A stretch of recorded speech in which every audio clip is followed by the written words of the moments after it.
Hello नमस्कार दोस्तों, एक बार फिर से स्वागत है आपका अपने यूट्यूब चैनल स्टडी 54 में।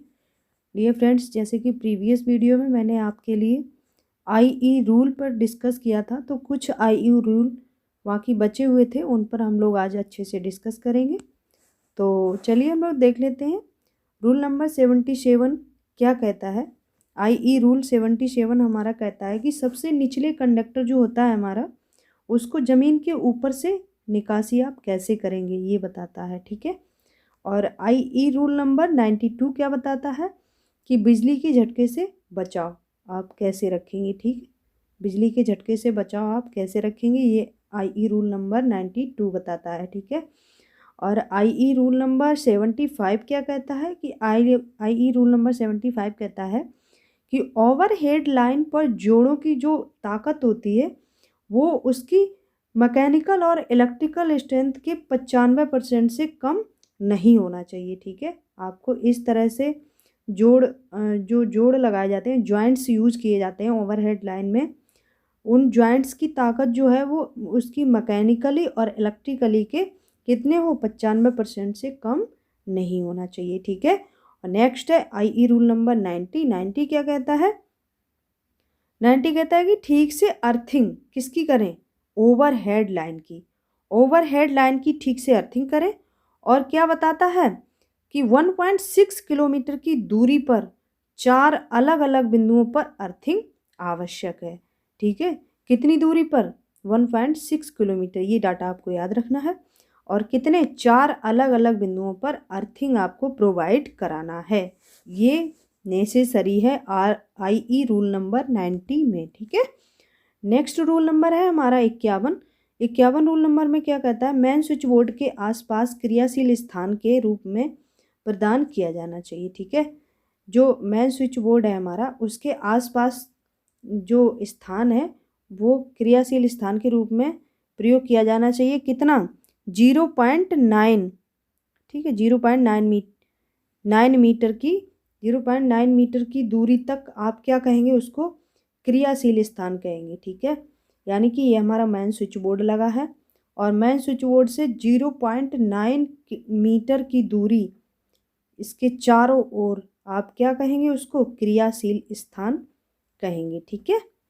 नेक्स्ट रूल नंबर हमारा 55 है। ये क्या कहता है कि 55 रूल नंबर कहता है कि उपभोक्ता को दी गई फ्रिक्वेंसी है वो 3% से अधिक नहीं होना चाहिए। कितना, 3% से अधिक नहीं होना चाहिए। आईई रूल नंबर हमारा 55 कहता है कि आप उपभोक्ता को अगर आप सप्लाई दे रहे हैं तो वो सप्लाई की फ्रिक्वेंसी जो है वो 3% से अधिक नहीं होना चाहिए। ठीक है, ये हमारा आईई रूल नंबर 55 कहता है।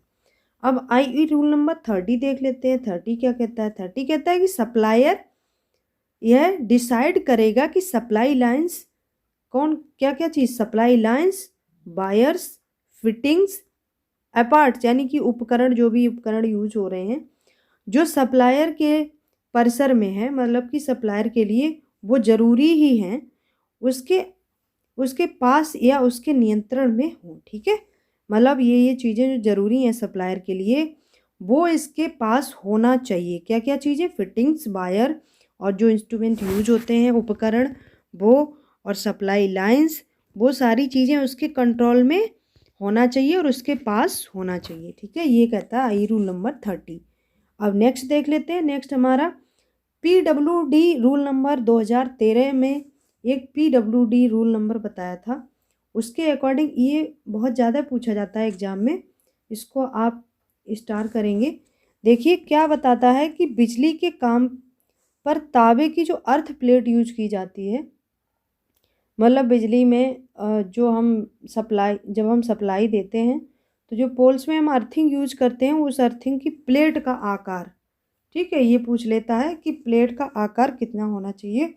तो 60 centimetre into 60 centimetre into 3 mm इतना होना चाहिए। ठीक है, आपको याद रखना है।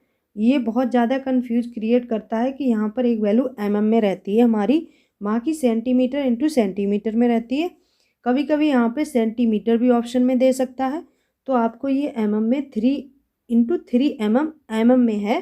तो आपको ये पॉइंट बहुत ज़्यादा केयरफुली माइंड में रखना है। नेक्स्ट देखिए PWD 2013 के ही अंतर्गत क्या आता है, सॉलिड ग्राउंडिंग की जानी चाहिए। और सॉलिड ग्राउंडिंग कहाँ पर यूज़ करेंगे आप, कहाँ पर यूज़ करेंगे, 660 वोल्ट से कम के लिए आप सॉलिड ग्राउंडिंग यूज करेंगे, ठीक है।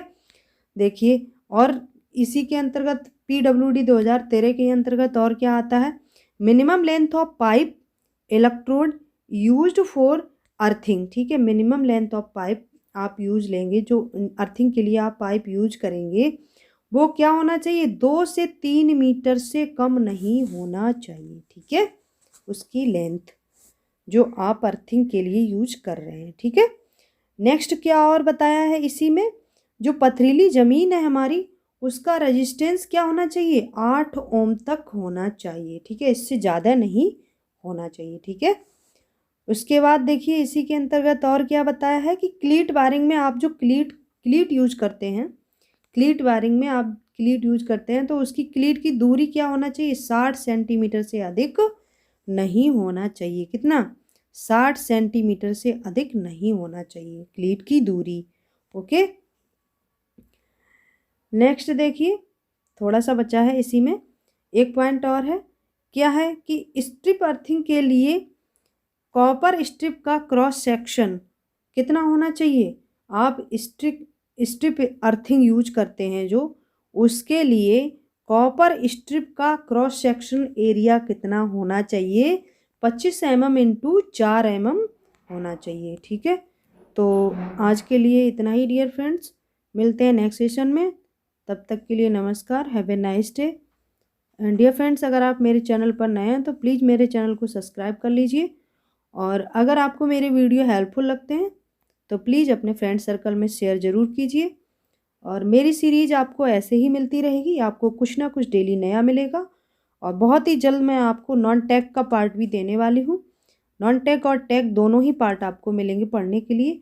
बट आप नोट्स ज़रूर बनाते जाइए, क्योंकि नोट्स आपके लिए आगामी परीक्षाओं के लिए बहुत ही ज़्यादा बेनिफिट होंगे, इसीलिए आपको नोट्स ज़रूर बनाना है, और ताकि आप एग्ज़ाम के टाइम पे आप बार बार रिवीजन कर सकें।